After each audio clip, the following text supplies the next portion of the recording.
এই ରେସିପିଟି को देखिला परे फूलकोबीर नाड़ को आपण केबे भी फोपाड़िबेनी। फूलकोबीर नाड़ भी एते स्वादिष्ट लगे आपण देखिले जाय विश्वास करिवे। तेबे रेसिपीटी जदि भल लागिबो निहाती भाबरे गोटे लाइक कर देकी जिवे। नमस्कार, आपण को काकुलिस क्वेश्चन को बहुत बहुत स्वागत। तेबे चलंतु स्टार्ट करिबा रेसिपी। एटी देखंतु दर्शक बंधु, फूलकोबी रे जो डेम्फटी लागिक रही थाए ताको आमे एभलिया भांगी कि नै जिबा। देखंतु फूलकोबीर सबुतक डेम्फ को मु छिंडेगी नै जाइछि।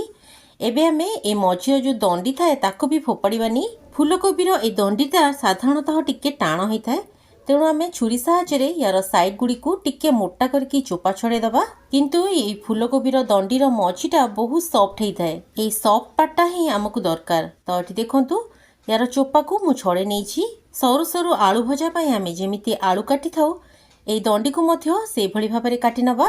एठी देखंतु फूलकोबीर जो नाड़ गुड़िक अछि ए नाड़ गुड़िक मध्य आमे छुरी साहाय्य एकदम पतला पतला करिकी काटिकी नै जिबा। मोटा थिबा नाड़ को मझिरु दुई फाळ करिकी याकू ए भली पतला पतला स्लाइस रे काटिकी नै जिबे।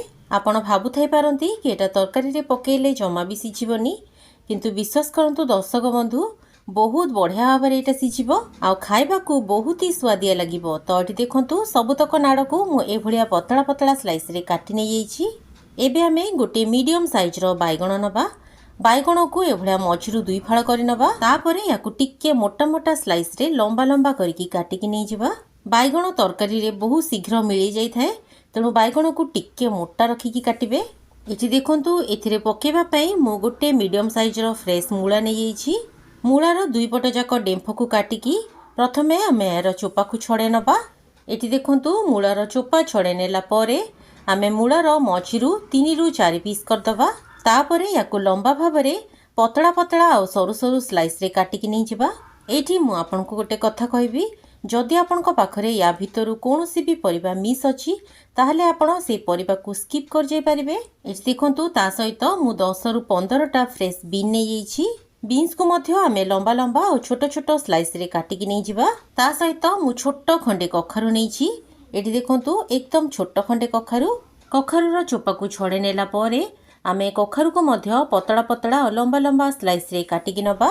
तेबे ए कखारु को आपनको आडे कोन कहंती निश्चित भाव में कमेंट करके जणेबे। एठी देखंतु मु ता सहित गोटे मीडियम साइज रो आलू मध्य नैछि। आलू को मध्य आमे पतला पतला आ लंबा लंबा स्लाइस रे काटिकी नबा। तेबे दर्शक बंधु आपण माने ए रेसिपीटी को केउ सहर केउ गां बा केउ देश रो देखुचंती कमेंट बॉक्स रे कमेंट करके जणेबे, जहा फल रे मु आपनकु धन्यवाद दे परिबी। वीडियोटी को जदि यूट्यूब रे देखुचंती ताहले चैनल टी को सब्सक्राइब कर नेबे, आ जदि वीडियोटी को फेसबुक रे देखुचंती ताहले पेज टी को फॉलो कर नेबे। देखंतु मु सबुतक परिबा को धोई कि नै आसीछि। एबे हमें गैस ऊपर गोटे कड़े बसेबा।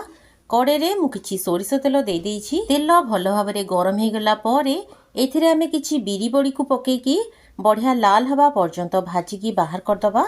एबे सेई तेल रे गोटे चामच पंचफुटण पकेबा।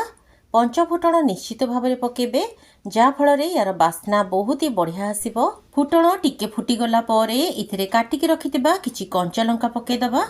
कंचा लंका पकेला परे एथिरे सबुतक काटिकी रखितिबा परिबा को पकेकी भल भाव में मिक्स करदबा।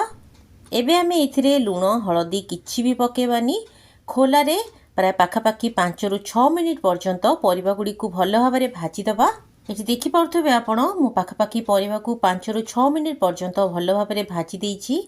एबे आमे एथिरे गोटे मीडियम साइज रो कटा टमाटो पकेबा।